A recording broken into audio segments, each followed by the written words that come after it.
Et donc, ce matin, je vous invite à ouvrir votre Bible à Acte 25. Acte 25, et nous allons lire le chapitre entier.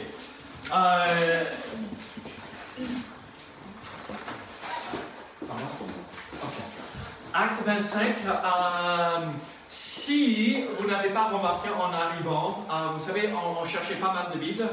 J'ai reçu 48, donc c'est stocké sur les étagères. Et si ça disparaît rapidement, il n'y a aucun souci. Mais ne le gardez pas, stockez pas chez vous, hein. Donnez, distribuez, d'accord? Donc ne vous inquiétez pas, il y a plein de Bibles maintenant. Donc Acte 25, et nous allons lire le chapitre entier. La Bible nous dit ceci dans le verset 1er. Festus, étant arrivé dans la province, monta 3 jours après de Césarée à Jérusalem. Les principaux sacrificateurs et les principaux d'entre les Juifs lui portèrent plainte contre Paul. Ils firent des instances auprès de lui et, dans des vues hostiles, lui demandèrent comme une faveur qu'il le fît venir à Jérusalem. Ils préparaient un guet-apens. Désolé, j'arrive pas à voir. Guet-apens. En plus, guet-apens. La même chose, hein. Guet-apens. Pour le tuer en chemin. Festus répondit que Paul était gardé à Césarée et que lui-même devait partir sous peu. Que les principaux d'entre vous descendent avec moi, dit-il, et s'il y a quelque chose de coupable en cet homme, qu'il l'accuse. Festus ne passa que 8 à 10 jours parmi eux, puis il descendit à Césarée. Le lendemain, s'étant assis sur son tribunal, il donna l'ordre qu'on amena Paul. Quand il fut arrivé, les Juifs qui étaient venus de Jérusalem l'entourèrent et portèrent contre lui de nombreuses et de graves accusations qu'il n'était pas en état de prouver. Paul entreprit sa défense en disant « Je n'ai rien fait de coupable, ni contre la loi des Juifs, ni contre le temple, ni contre César. » Festus, désirant plaire aux Juifs, répondit à Paul « Veux-tu monter à Jérusalem et y être jugé sur ces choses en ma présence ?» Paul dit « C'est devant le tribunal de César que je comparais. C'est là que je dois être jugé. Je n'ai fait aucun tort aux Juifs, comme tu le sais fort bien. Si j'ai commis quelques injustices ou quelques crimes dignes de mort, je ne refuse pas de mourir. Mais si les choses dont ils m'accusent sont fausses, personne n'a le droit de me livrer à eux. J'en appelle à César. » Alors Festus, après avoir délibéré avec le conseil, répondit « Tu en as appelé à César, tu iras devant César. » Quelques jours après, le roi Agrippa et Bérénice arrivèrent à Césarée pour saluer Festus. Comme ils passèrent là plusieurs jours, Festus exposa au roi l'affaire de Paul et dit « Félix a laissé prisonnier un homme contre lequel, lorsque j'étais à Jérusalem, les principaux sacrificateurs, les anciens des Juifs, ont porté plainte en demandant sa condamnation. Je leur ai répondu que ce n'est pas la coutume des Romains de livrer un homme avant que l'inculpé ait été mis en présence de ses accusateurs et qu'il ait eu la faculté de se défendre sur les choses dont on l'accuse. Ils sont donc venus ici, et sans différer, je m'assis le lendemain sur mon tribunal, et je donnai l'ordre qu'on amena cet homme. Les accusateurs s'étant présentés ne lui imputèrent rien de ce que je supposais. Ils avaient avec lui des discussions relatives à leur religion particulière, et à un certain Jésus qui est mort, et que Paul affirmait être vivant. Ne sachant quel parti prendre dans ce débat, je lui demandai s'il voulait aller à Jérusalem et y être jugé sur ces choses. Mais Paul, en ayant appelé pour que sa cause fût préservée à la connaissance de l'empereur, j'ai ordonné qu'on le gardât jusqu'à ce que je l'envoyasse à César. Agrippa dit à Festus, « Je voudrais aussi entendre cet homme. » « Demain, répondit Festus, tu l'entendras. » Le lendemain, donc, Agrippa et Bérénice vinrent en grande pompe et entrèrent dans le lieu de l'audience avec les tribuns et les principaux de la ville. Sur l'ordre de Festus, Paul fut amené. Alors Festus dit, roi Agrippa, et vous tous qui êtes présents avec nous, vous, toute la multitude des Juifs s'est adressée à moi, soit à Jérusalem, soit ici, en s'écriant qu'il ne devait plus vivre. Pour moi, ayant reconnu qu'il n'a rien fait, qui méritait la mort, et lui-même, en ayant appelé à l'empereur, j'ai résolu de le faire partir. Je n'ai rien de certain à écrire à l'empereur sur son compte. C'est pourquoi je l'ai fait paraître devant vous et surtout devant toi, roi Agrippa, afin de savoir qu'écrire après qu'il aura été examiné. Car il me semble absurde d'envoyer un prisonnier sans indiquer de quoi on l'accuse. Prions ensemble. Seigneur, c'est un passage long. C'est un passage avec pas mal de détails, mais un passage important à nous de discerner les vérités que nous pouvons vivre à partir d'aujourd'hui, même maintenant, Seigneur. Seigneur, donne-nous du discernement spirituel. Parle-nous à travers ce passage, au nom de Jésus. Amen. Amen. Là, nous sommes devant une réalité triste. Paul est accusé de choses qu'il n'a pas fait. Et même, on veut le faire mourir à cause de choses qu'il n'a pas commises. Et donc, nous voyons, en fait, à travers ce tribunal un peu hypocrite, deux manières de se comporter face à l'épreuve, face aux difficultés. Nous voyons la manière du monde, comment on se comporte, et on voit la manière dont Paul s'est comporté. Là où il montre l'exemple, il témoigne de sa foi en Jésus-Christ à travers son comportement. Mais je ne sais pas pour vous, mais le comportement, on voit clairement quand on voit la personne arriver, on voit ce qu'il y a dans son cœur, la façon de se porter, la façon de parler, la façon de regarder aux autres. On voit ce qui est dans le cœur quasiment de la personne juste en la regardant. C'est écrit sur la personne. Mais quand les gens nous regardent, quand ils vous regardent et me regardent, il faut qu'ils voient Christ en nous et pas les choses de ce monde. Il faut qu'ils voient Dieu agir en nous et pas la mentalité et la pensée de ce monde qui nous entoure. Alors, la grande question pour nous, c'est que comment faut-il se comporter face à l'épreuve? Comment allons-nous agir quand les gens essaient de nous attaquer, de nous descendre et de nous écraser? Et nous comprenons que la Bible nous dit clairement dans Philippiens chapitre 1er verset 27 ceci. Seulement, conduisez-vous d'une manière digne de l'évangile de Christ. Conduisez-vous d'une manière digne de l'évangile de Christ. À quoi ressembler se conduire d'une manière digne? Comment faut-il faire pour agir de cette manière? Je ne sais pas, mais Christ a tellement donné pour moi, pour me racheter de mes péchés en mourant sur la croix. Je veux marcher où je ne fais pas honte à ma famille spirituelle. Je veux que Dieu regarde ma vie et dit, voilà un bon serviteur. Ou je veux qu'il regarde Amélis ou Caris ou Yann, où il dit, voilà des gens qui veulent me servir et qui honorent le nom qu'ils portent. Mais comment faire? On comprend que Dieu veut que ses enfants se comportent dignes de leur nom. Et quel est le nom que nous portons? Chrétien. Alors, quel est ce comportement? Alors, pour la première partie, regardons le comportement qui n'honore pas Dieu. Regardons comment l'homme naturel se comporte. Nous voyons ici, dans ce chapitre, comment les hommes de ce monde, comment les hommes et les femmes qui ne connaissent pas Dieu se comportent.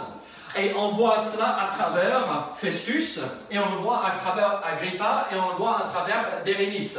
Et donc, on voit toutes ces personnes, et on le voit à travers les sacrificateurs aussi. Et on voit que, en fait, les hommes du monde, Agrippa, Festus et Bérénice, ils ne connaissent pas Dieu. Donc, c'est normal qu'ils se comportent naturellement. Mais on voit les sacrificateurs, les responsables de la nation d'Israël, eux qui devaient connaître Dieu, ils se comportent d'une mauvaise manière aussi. Ils se comportent comme n'importe quel autre homme. Alors nous voyons qu'ils ne faut pas ressembler à ça. Qu'est-ce qu'ils font en fait? Quel est le comportement de l'homme naturel? La première chose que nous voyons, c'est dans le verset 1er. Regardez à nouveau le verset 1er. On voit qu'on essaye d'apaiser la situation par ses propres moyens. Quand l'épreuve arrive, on essaie de se débrouiller, n'est-ce pas? Regardez, Festus arrive et il y a ce problème. Paul est en prison depuis quelques années. C'est Félix qui n'a pas fait le travail. Il voulait tirer de l'argent de cette situation. Vous vous rappelez de cela? Et maintenant, qu'est-ce que je fais avec cet homme? Donc, je vais me débrouiller. Je monte à Jérusalem pour voir ce qui se passe. Je vais parler avec les autres. Je vais régler cette histoire. Et en fait, nous voyons le comportement d'un homme naturel, c'est que je dois faire moi-même. Je dois me débrouiller. Je dois tout mettre au clair sans regarder à Dieu. Et en fait, nous voyons ce comportement qui n'honore pas Dieu. La première réaction que nous devrions avoir, c'est se poser quand l'épreuve arrive et fixer nos yeux en haut sur Dieu et pas sur les autres choses. Et chercher la volonté de Dieu. Dieu, qu'est-ce que tu veux que je fasse dans cette situation? Mais là, nous voyons, regardez, Festus vient d'arriver. Il vient d'arriver. Vous imaginez, ok, le président français, on vient de l'élire pour 5 ans de plus, n'est-ce pas, en avril, c'est ça? 3 jours plus tard, il débarque à Saint-Gaudens pour régler une histoire. Vous trouverez ça normal, Saint-Gaudens, une petite ville, pas importante, pour régler une histoire d'un prisonnier qui est mis en prison il y a 2 ans de cela. Est-ce que vous trouvez ça normal? En fait, on voit que Festus se précipite sans réfléchir pour « je dois me débrouiller, je dois régler cette histoire moi-même ». Et en fait, l'homme naturel dépend que de lui et sur ce que lui, il peut faire. Et on ne devrait pas réagir de cette manière. Une réaction rapide, sans réflexion, sans réfléchir, sans chercher la face de Dieu. Qu'est-ce que nous voyons en fait? Écoutez ce que la Bible nous dit dans Jacques chapitre 1er verset 19. « Sachez-le mes frères bien-aimés, ainsi que tout homme soit prompt à écouter, lent à parler, lent à se mettre en colère. » La Bible est claire qu'il faut, quand nous sommes confrontés par quelque chose de difficile, arrêtons-nous. Tenons notre langue en bride et ne parlons pas trop rapidement et cherchons la face de Dieu, de peur que nous nous mettons en colère. Et là, Festus n'a pas pris le temps de réfléchir. Il dit, je pense, je vais régler. Mes amis, quand nous sommes face à quelque chose de difficile, au lieu de dire, mais laisse-moi tranquille, je vais régler la situation, je me pose. Je cherche la face de Dieu. Regardez ce que Proverbe 14, verset 29 dit. Celui qui est lent à la colère a une grande intelligence. Mais celui qui prend à s'emporter proclame sa folie.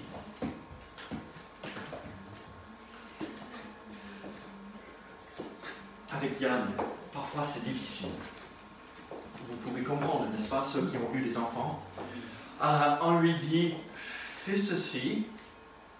Et Yann se pose devant le truc et il analyse tout. Et, c'est comme ça, et c'est comme ça. Non, mais donne-moi le truc, je le fais.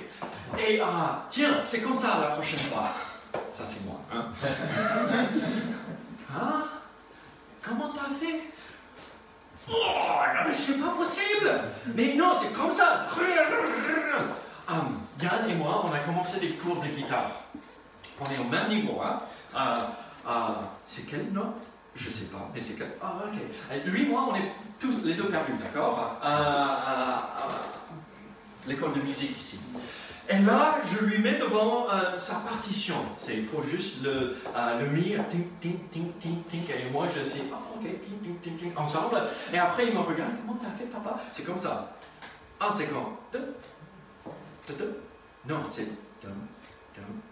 Ah, c'est comme ça. Dum, dum. Non, c'est comme ça. Et je répète 10 000 fois et à la fin, je regarde Mélissa, je mets mes mains sur la tête et je dis, c'est pas possible, c'est incroyable. Et je réagis trop vite. Je dois me débrouiller moi-même pour lui montrer. En fait, au lieu de se poser, de l'aider à s'en sortir, l'accompagner, vous savez ce que je fais? Je casse tout. Non, pas la guitare. Non, j'ai refait la guitare que Bruno m'a donnée. Elle sonne bien. Donc, non, je casse pas la guitare. Mais je casse son désir d'apprendre dans le moment. Je casse son amour. Lui, quand je lui dis, est-ce que tu veux jouer, répéter? Ah oui. Il veut la guitare, il veut apprendre la guitare. Et quand moi, je casse tout. C'est pas bon. Combien de fois nous agissons comme cela, pas simplement avec nos enfants, mais dans notre relation avec les autres, dans notre relation avec Dieu. Dieu, tu vois, je dois faire ceci. Dieu, je ne peux pas faire sans toi, mais où es-tu? Et on n'a pas la réponse. Quand on veut recevoir la réponse, donc on dit, tant pis Dieu, tu n'as pas fait, et donc je vais faire. Et on casse tout. En fait, ce n'est pas à nous de se précipiter et de se débrouiller nous-mêmes, à nous d'attendre pour le Seigneur, de voir comment lui il va agir. Regardez Ecclésiaste chapitre 7, verset 9. Ne te hâte pas en ton esprit de t'irriter, car l'irritation repose dans le sein des insensés. On voit alors comment il ne faut pas se comporter. On voit comment l'homme naturel se comporte. Mais nous voyons une deuxième manière de se comporter ici dans ce passage, dans cette histoire triste. Nous voyons avec les versets 2 à 5, nous voyons ceci. L'homme naturel essaye de se débarrasser de l'influence de Dieu. Je ne veux pas, si je dois me débrouiller, je me débrouille, alors je laisse de côté Dieu, je ne veux rien savoir, il n'était pas là pour me répondre, il n'était pas là pour résoudre le souci, donc je me débrouille. Et donc, on veut enlever l'influence de Dieu dans notre vie. Ici, dans cette histoire, ce n'est pas juste, on ne parle plus de Dieu, mais regardez, qu'est-ce que les sacrificateurs, les responsables d'Israël voulaient faire?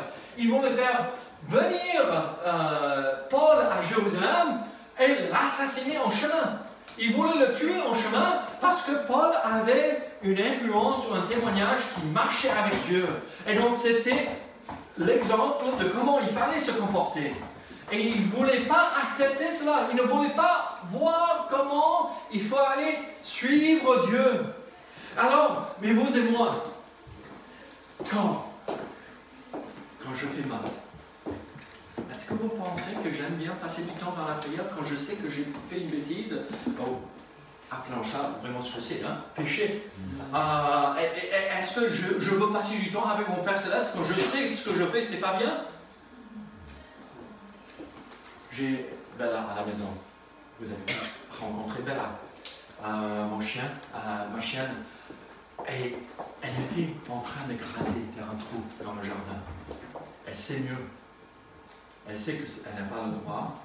Elle a son nez enfoncé dans la terre. Et elle commence à gratter. Et d'un coup, je la vois et je dis, Bella, qu'est-ce que tu fais? Et immédiatement, sa tête, les oreilles, et la queue, rien.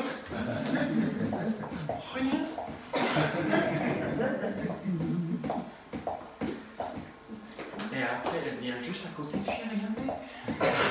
Et elle s'appuie contre moi, j'ai dit non, c'est... Quand on tombe dans le péché, on devrait agir comme cela. Oui, tu m'as attrapé dans le péché et je viens, pardon. Mais vous savez ce qu'on fait?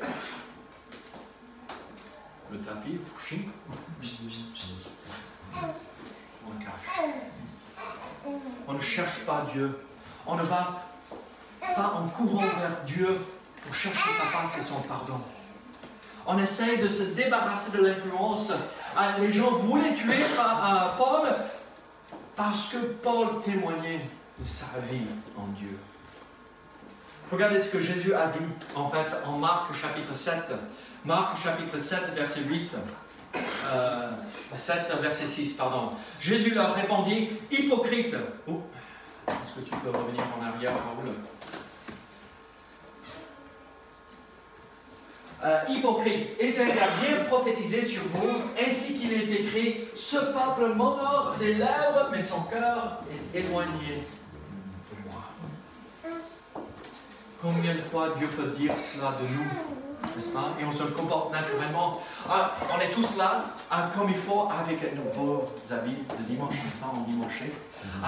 On a, bon, pour certains d'entre nous, on a la cravate, on a le costume pour certains, on a les belles chemises, les beaux vêtements, on est bien, tout va bien.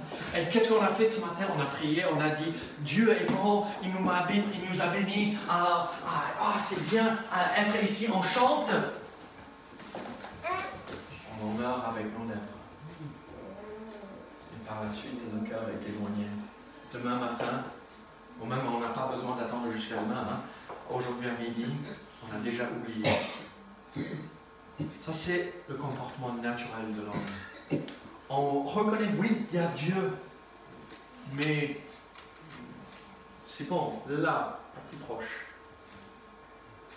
En fait, cette vie avec le Seigneur, avec les vérités de la parole, devrait consommer toute partie de notre vie. Rien ne devrait être mis de côté. Ça, c'est pour moi, seul. Et Dieu n'a pas d'influence là. En fait, Dieu devrait pouvoir entrer dans la vie de notre cœur et ouvrir chaque porte, chaque placard, chaque fenêtre pour regarder et soulever le tapis pour voir qu'est-ce qu'il y a. Pour dire, non, ça ne va pas, David, là. Et dire, ok, on va aller. Je t'aide. Je vais t'aider à enlever tout cela. Je t'aide à ranger tout cela. Mais il devrait pouvoir venir et allumer la lampe à poche et montrer, il y a de la poussière là. Il y a des choses à régler là. Il y a des choses à revoir. Alors nous voyons que l'homme naturel ne veut pas l'influence de Dieu. On le voit aussi en Matthieu 6, verset 24. Nul ne peut servir deux maîtres, car ou il haïra l'un et aimera l'autre, ou il s'attachera à l'un et méprisera l'autre. Vous ne pouvez servir Dieu et maman. On ne peut pas servir Dieu. Soit on est entièrement à Dieu, soit on est entièrement pour le monde. Alors nous voyons une troisième manière de se comporter naturellement comme les hommes de ce monde. La première chose, c'est on essaye de se débrouiller par nos propres moyens. On ne veut pas l'influence de Dieu, mais aussi dans ce passage, nous voyons ceci. On essaye de faire de compromis pour s'en sortir. On essaye de se débrouiller et on fait des compromis par rapport à nos convictions bibliques. Regardez ce qui se passe au verset 9. Festus, désirant plaire aux Juifs, répondit à Paul, « Veux-tu monter à Jérusalem y être jugé sur ces choses en ma présence ?» Là, il voit qu'il y a un problème, Festus. Et on voit que les Juifs ne sont pas contents, ils héritent ce problème. Paul est en prison depuis quelques années, qu'est-ce qu'on va faire avec lui? Bon, je suis un peu perdu, je vois qu'il n'a rien fait de mal, vous avez vu le texte avec moi, il n'a rien fait de méchant, on devrait le mettre en liberté, ça c'est sa conviction, mais bon, je fais des compromis. On monte pour être jugé à Jérusalem, parce qu'il sait ce qu'il va faire, il va le tuer. Bon, c'est pas grave, c'est une personne, c'est rien de méchant. C'est pas très important quand même. C'est que quelqu'un qui a semé le trouble ici en Israël, donc c'est pas. Personne ne va se rappeler de ça. N'est-ce pas ce que nous disons aussi?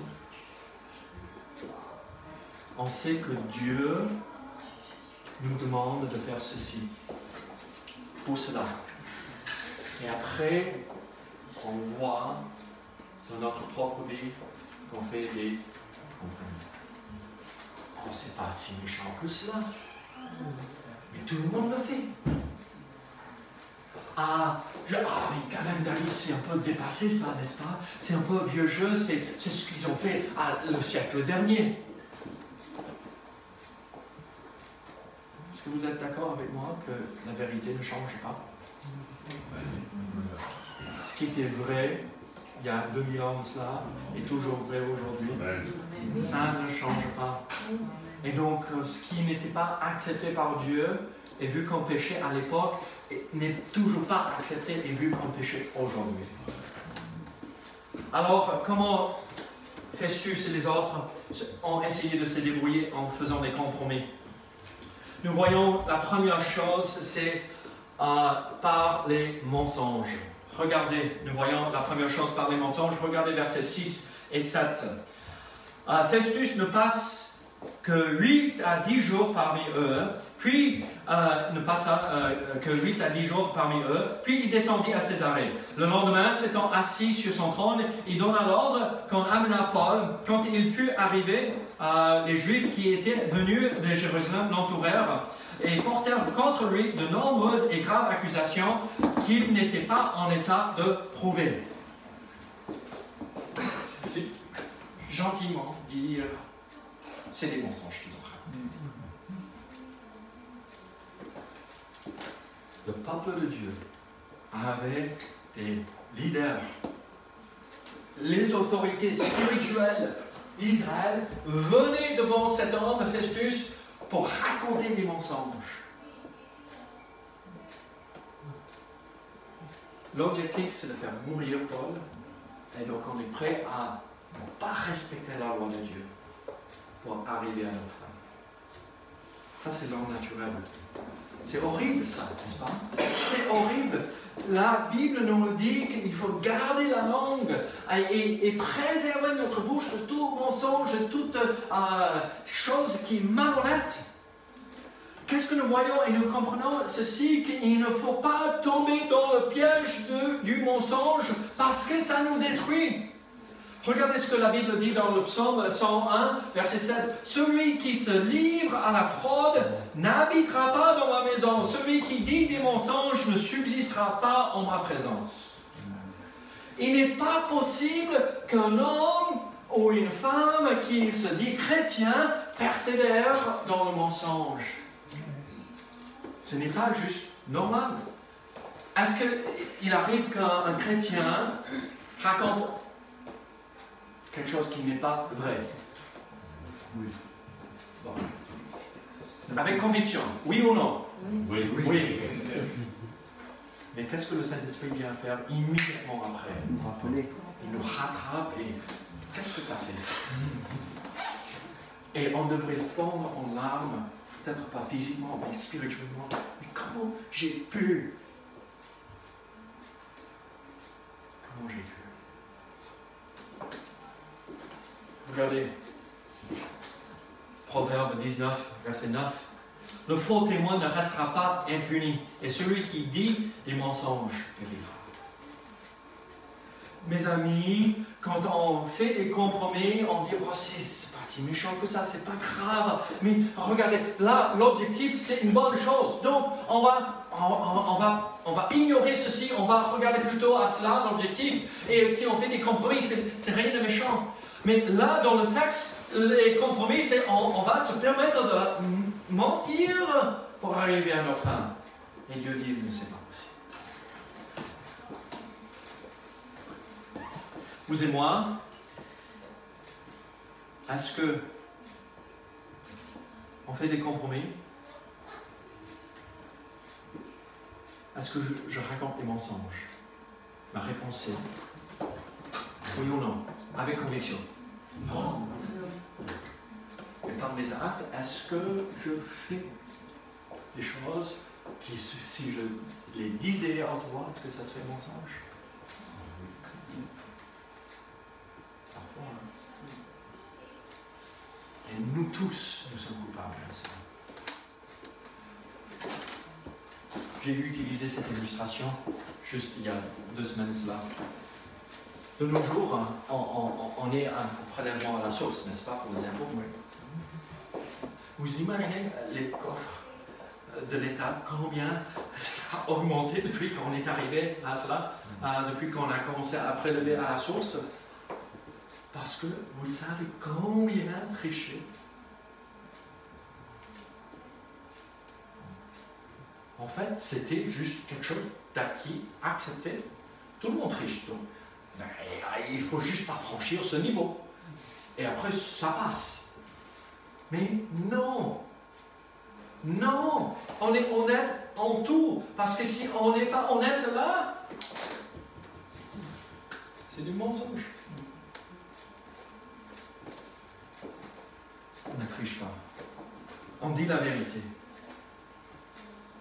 Il y avait un magazine aux États-Unis en 1924. Donc, 100 ans de cela presque, 98 ans de cela en arrière. Ils avaient envoyé à 100 personnes aux États-Unis une enveloppe avec $1 dans l'enveloppe.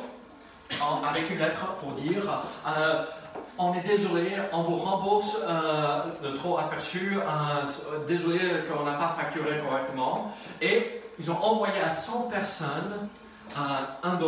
Donc imaginez, il y a 100 ans en arrière, combien valait $1? C'était pas 50 centimes, hein, c'était pas €. $1, je me rappelle bien, mon grand-père, quand j'étais jeune, il me racontait que je travaillais la journée entière pour $2. Donc, imaginez recevoir $1. Ce serait l'équivalent de quoi, 50 € peut-être aujourd'hui. Et on voit combien d'entre vous pensez que les 100 ont retourné le $. Parce que ce n'était pas un problème de facturation. Ils ont envoyé ça juste au hasard à 100 personnes qui n'avaient jamais demandé quoi que ce soit. Combien entre ces 100 personnes, croyez-vous, ont renvoyé le $? Aucun. Bon. Certains sont très pessimistes et d'autres sont très optimistes. 27. 27 sur 100. Un quart. Un quart. 1 sur 4 était honnête. Regardez autour de vous. Est-ce qu'on pourrait dire un quart parmi nous est honnête? Ils ont refait la même chose en 1971.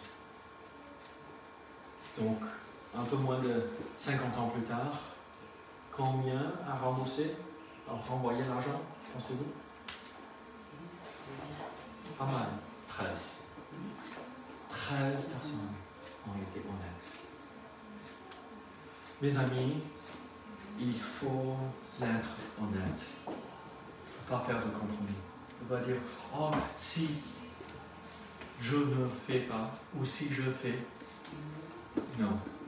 Ce qui est vrai est vrai, ce qu'il faut est faux. On reste dans l'honnêteté. Alors nous voyons ceci par le mensonge.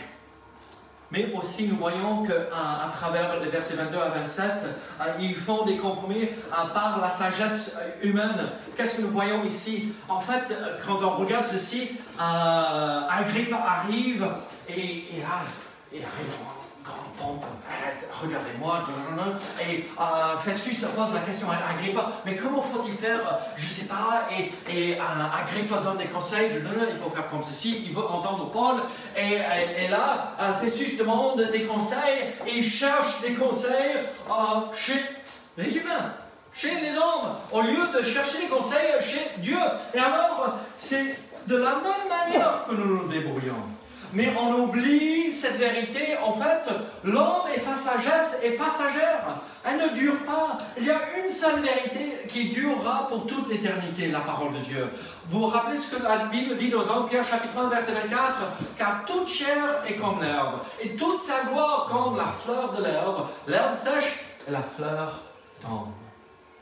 L'homme, il est passager. Sa vie est éphémère et sa sagesse est éphémère. En fait, l'homme n'a pas de vraie sagesse que s'il ne la détient pas de Dieu. Alors, mes amis, à nous ne pas regarder et courir vers les autres, dis-moi comment il faut faire. Il faut plutôt courir vers Dieu et dire, Seigneur, comment faut-il que je fasse? La sagesse de l'homme passagère. Est-ce qu'on parle de Festus plus ou de Paul? On parle plus de Festus dans la vie de chaque jour ou on parle plus de l'apôtre Paul?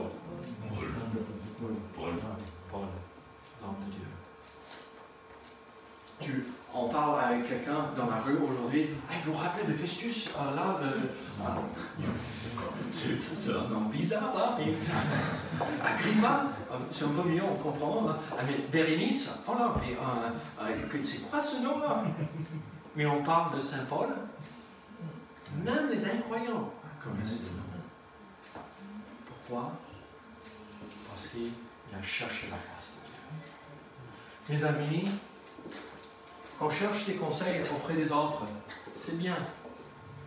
Mais soyons sûrs que nous cherchons la face en premier. Alors nous voyons comment l'homme naturel se comporte. Il essaie de s'en sortir par ses propres moyens. Il fait des compromis et il essaie d'enlever l'influence de Dieu sur sa vie. Mais comment l'homme spirituel se comporte-t-il?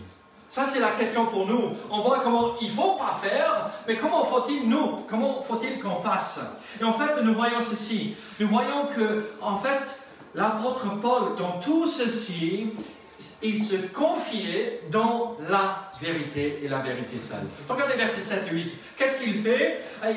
Paul entreprit sa défense en disant « Je n'ai rien fait de coupable, ni contre la loi des Juifs, ni contre le temple, ni contre César. » Il répond tout simple. Voici la vérité.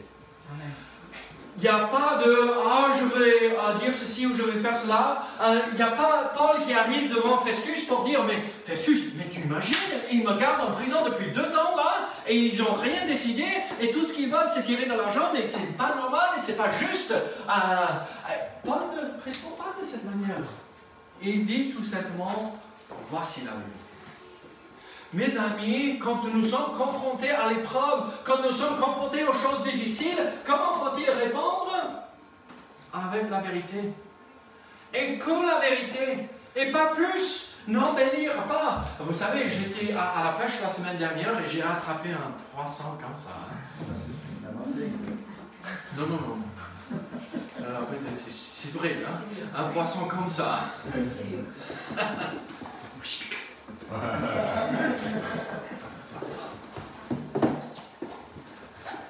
C'est comment on fait là. Paul il n'a pas couru vers, mais c'est pas juste, mais c'est pas normal, c'est pas. Comment?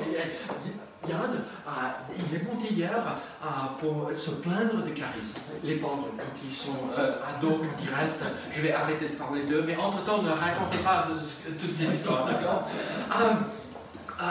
Yann, hier, il est monté pour me voir et. Qu'est-ce qu'il y a, mon fils? C'était peut-être pas aussi animé que ça, mais il avait quand même des larmes. Mais Caris ne veut pas jouer avec moi. Et pourquoi? Oh, il est du mal, les gens. Pourquoi elle ne veut pas jouer avec toi? Caris, monte! Bien sûr, avec mon bras. Hey, Caris, get up here! Elle monte. Pourquoi tu ne veux pas jouer avec lui? Ah, mais je lui ai dit, rentre et joue avec moi. Mais il veut que je joue avec ses jouets et moi, je ne veux pas jouer avec ses jouets. Oh! Toute une histoire! N'est-ce pas ce qu'on fait, nous? Mais Dieu, mais tu sais pas, tu comprends pas la situation. C'est pourquoi je dois mentir, c'est pourquoi je dois tricher, c'est pourquoi je dois faire des compromis, c'est pourquoi je dois laisser de côté les convictions bibliques pour que... Non. L'homme spirituel vient et il dit, voici la vérité. Je ne fais pas de compromis.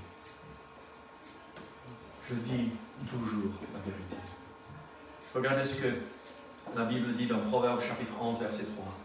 L'intégrité des hommes droits les dirige, mais les détours des perfides causent la ruine. On a l'impression que parfois on s'en sort bien. Hein? Et on voit l'homme du monde qui a beaucoup de ceci. Hein? Il a les poches remplies de comptes en banque bien bourrés d'argent. On voit que, waouh, si je fais, mais personne ne saurait. Personne ne saurait. Dieu saura. Dieu saura. Et je ne sais pas comment une personne qui persévère dans tout cela peut dormir tranquillement. Leur conscience doit être complètement abîmée et endormie. Alors, nous, qu'est-ce que nous faisons en tant qu'hommes ou femmes spirituelles? Nous nous confions dans la vérité et pas autre chose. Mais aussi, nous faisons ceci, nous persévérons. Nous persévérons dans la justice. Nous persévérons pas en autre chose, pas dans notre propre justice, mais la justice de Dieu. Regardez verset 10 à 11 de Acte 25. Paul dit, c'est devant le tribunal de César que je comparais. C'est là que je dois être jugé. Et on voit la suite. Est-ce que tu veux monter à Jérusalem? Non, je ne veux pas monter à Jérusalem. Je monte devant César. La seule autorité dans cette situation. Les autres autorités sont pervers, donc je ne vais pas vers là. Et ne me dites pas, non, mais les gouvernements sont pervers, donc je ne reconnais pas leur autorité. Non, non, c'est pas du tout ça ce que la Bible est en train de nous montrer. Qu'est-ce que nous comprenons de la parole de Dieu? On doit se soumettre aux autorités que Dieu établit. Et donc, qu'est-ce que nous voyons aussi? Là, il fait appel à la justice, la vraie justice. Et nous, on doit faire la même chose. La justice de Dieu, et on doit mettre en pratique la justice de Dieu dans notre vie. Regardez Proverbe 8, verset 20. Je marche dans le chemin de la justice, au milieu des sentiers de la droiture.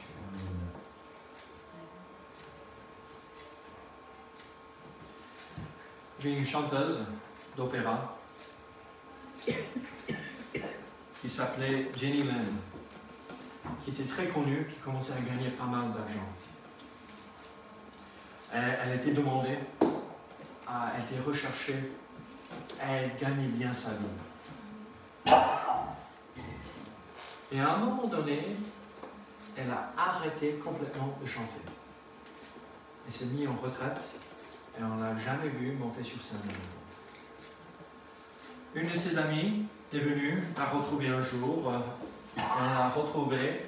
Elle était assise sur le sable avec un bouquin sur les genoux, en train de regarder le coucher du soleil.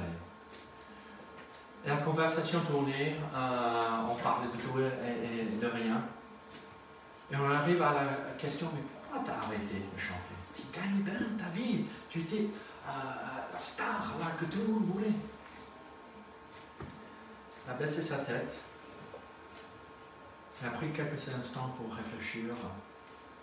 Elle a dit, le plus que j'étais demandé et recherché, le plus que j'oubliais ceci, en posant son doigt sur le livre qu'elle avait sur le genou, qui était la Bible.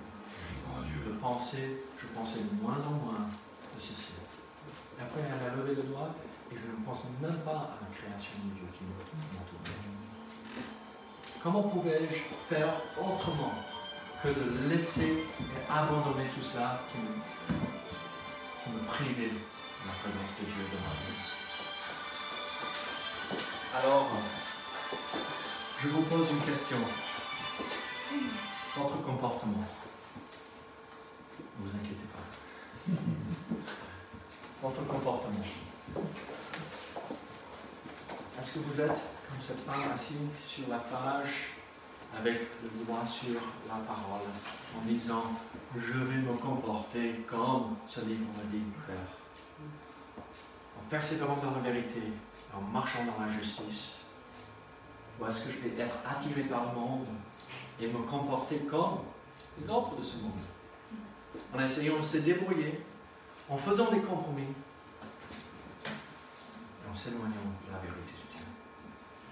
Moi, je ne sais pas pour vous, mais pour moi, je veux suivre ce chemin étroit qui m'amène à la vie. C'est large le chemin qui amène à la perdition. À nous de choisir ce que nous voulons. Prions ensemble. Seigneur, béni sois-tu pour tout ce que tu fais dans notre vie. Seigneur, aide-nous à se comporter d'une manière digne du nom que nous portons. Chrétiens, enfants de Dieu. Seigneur, que tout petit détail de notre vie t'honore, Seigneur. Aide-nous, au nom de Jésus.